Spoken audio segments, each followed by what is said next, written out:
I'm Chef. I'm Julia Child. Just kidding. For all those of you that are younger than me and don't know that reference, ask your parents or look it up on YouTube. I'm Cassia. I don't go to the Logan Sport congregation anymore.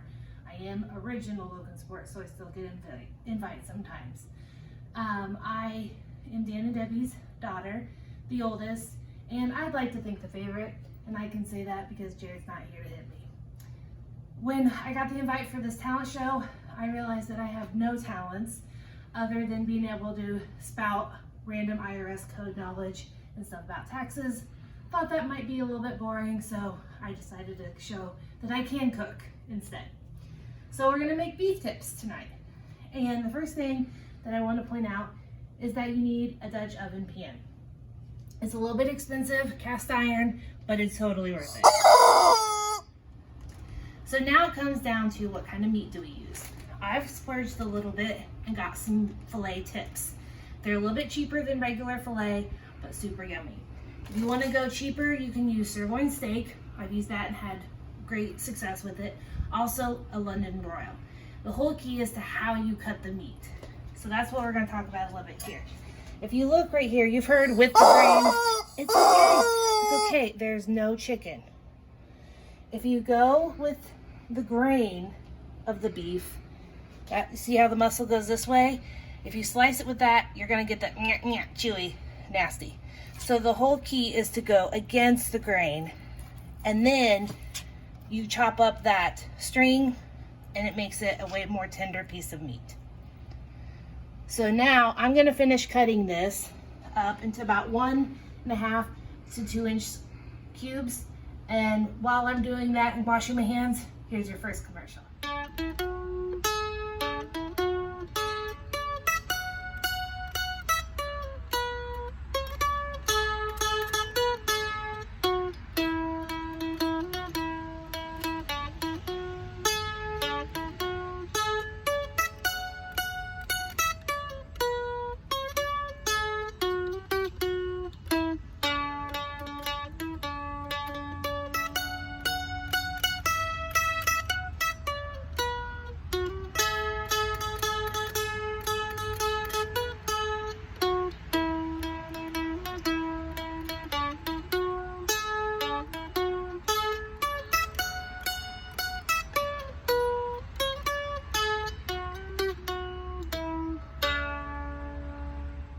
Okay, so while you were enjoying that, I have dumped in a mixture of garlic powder, flour, smoked paprika, ground mustard, black pepper, and regular paprika.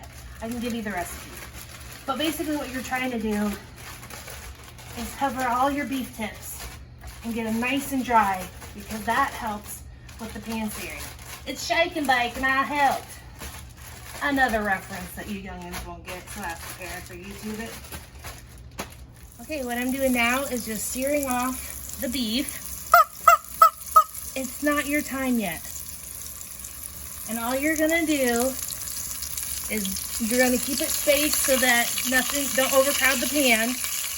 And you're just gonna barely sear it on one side. So see how quick that was?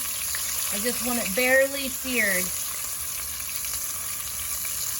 on each side to lock in those juices and get some good flavoring.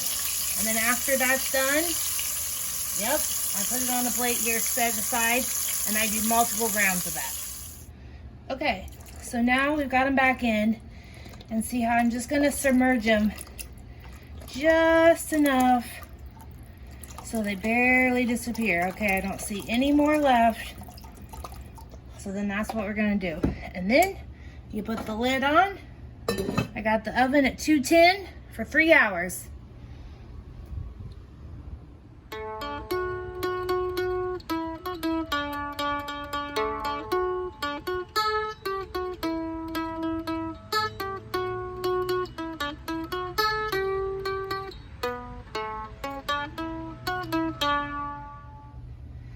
Okay, so here is what it looks like after I pulled it out after 3 hours. I've also pulled out a couple cups of the liquid and slowly whisked in flour to make a slurry.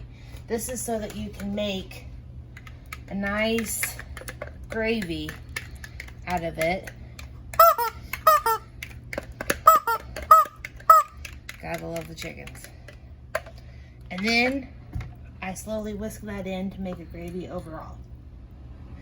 So we like to serve it on a bed of jasmine rice.